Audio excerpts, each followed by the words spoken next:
নমস্কাৰ, মই আজি 4টা ঘোঁৰাৰ কাহিনী লৈ আহিছোঁ। এই কাহিনীটোত মানুহৰ জীৱনৰ লগত জড়িত কিছু সত্যতাৰ কথা বৰ্ণনা আছে। এই কাহিনীটো শুনিবলৈ আপোনালোক সকলোকে অনুৰোধ জনালোঁ। তেতিয়াই কাহিনীটোৰ মূল বিষয়বস্তু জানিব পাৰিব আৰু নিজৰ জীৱন পজিটিভভাৱে পৰিৱৰ্তন কৰিব পাৰিব। কাহিনীটো হ'ল যে এখন ৰাজ্যত এজন ৰজা আছিল। তেওঁৰ 4টা ঘোঁৰা আছিল আৰু 4টা ঘোঁৰা বদমাছ মানে ট্ৰেইনিং নথকা আছিল। আৰু ৰজাই ঘোঁৰা 4টাক বিৰাট পচন্দ কৰিছিল।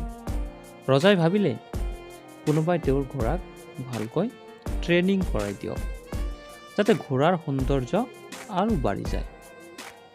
কিন্তু কোনো ট্ৰেইনাৰেই ঘোঁৰাক ট্ৰেইনিং দিব পৰা নাছিল, কাৰণ যি ট্ৰেইনাৰে ঘোঁৰাৰ পিঠিত উঠিছিল তেওঁকেই উঠাই পেলাই দিছিল।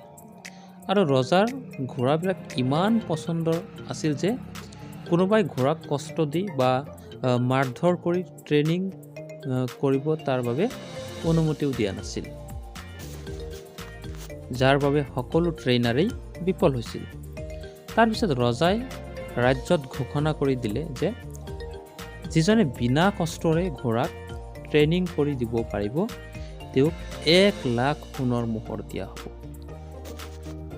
কিন্তু এই খবৰটো পাই বহু প্ৰশিক্ষক আহে যদিও সফল হ'ব পৰা নাছিল। হঠাৎ এজন যুৱক আহি ৰজাৰ ৰাজদৰবাৰত ক'লে যে ৰাজা মহোদয়, মই আপোনাৰ ঘোঁৰাক ট্ৰেইনিং কৰি দিব পাৰিম, তাৰ বাবে মোৰ 2টা চৰ্ত আছে। তেতিয়া ৰজাই ক'লে, কি চৰ্ত? যে মোক এই ঘোঁৰা ট্ৰেইনিং কৰাৰ বাবে 1 বছৰ সময় দিব লাগে।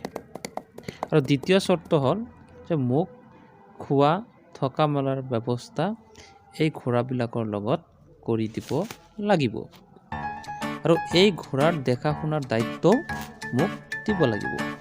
ৰজাই ক'লে, ঠিক আছে, মই মান্তি আছোঁ, তুমি অহাকালিৰ পৰা আহা। তাৰ পিছদিনা ৰাতিপুৱা যুৱকজনে 4টা ঘোঁৰাক লৈ যায় এটা ডাঙৰ পথাৰত এৰি দিলে আৰু ঘোঁৰাই মুক্ত মনে চাৰিওফালে ঘূৰিবলৈ আৰম্ভ কৰিলে। লগে লগে ল'ৰাজনো সেই পথাৰত সোমাল আৰু পথাৰৰ চাৰিওফালে দৌৰিবলৈ ল'ৰাজনে আৰম্ভ কৰিলে। এনেকুৱাকৈ ল'ৰাইও দৌৰিলে, ঘোঁৰাবিলাকেও দৌৰা-দৌৰি কৰি যুৱকজনে ঘোঁৰা 4টাক লৈ ঘাঁহ খুৱাই সেই পথাৰতে বাগৰি শুই পৰিল। এনেকুৱাকৈ যেতিয়া সন্ধিয়া হয় তেতিয়া আকৌ ঘোঁৰাক খুৱাই বুৱাই ৰছীৰে বান্ধি কোঠাত লৈ গ'ল আৰু তেওঁ নিজেও সেই কোঠাটোতেই শুই পৰিল। তাৰ পিছদিনা ৰাতিপুৱা উঠি ঘোঁৰাকেইটাক সেই পথাৰত এৰি দিলে আৰু ল'ৰাজনে দৌৰিবলৈ আৰম্ভ কৰিলে।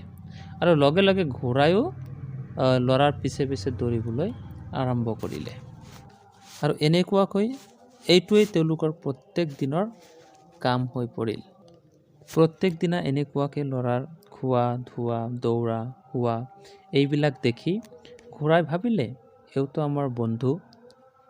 ঘোঁৰায়ো যুৱকজনক বৰ মৰম কৰিবলৈ আৰম্ভ কৰিলে। এনেকুৱাকৈ 6 মাহ পাৰ হৈ গ'ল।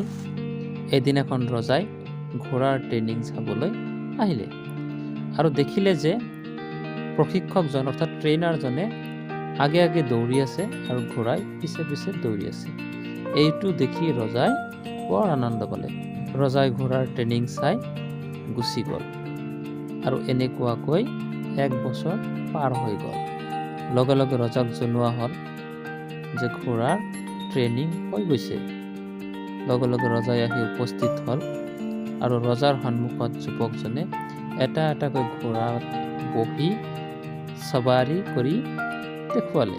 আৰু ৰজাই দেখিলে যে সকলো 4টা ঘোঁৰাই আৰামেৰে দৌৰি আছে। তেতিয়া ৰজাই সুধিলে, তুমি কেনেকৈ ঘোঁৰা 4টাক ট্ৰেইনিং কৰাইছা? তেতিয়া যুৱকজনে ক'লে, মই প্ৰথমত তেওঁলোকক মুক্ত কৰি দি তেওঁলোকৰ বন্ধু হৈ গৈছোঁ।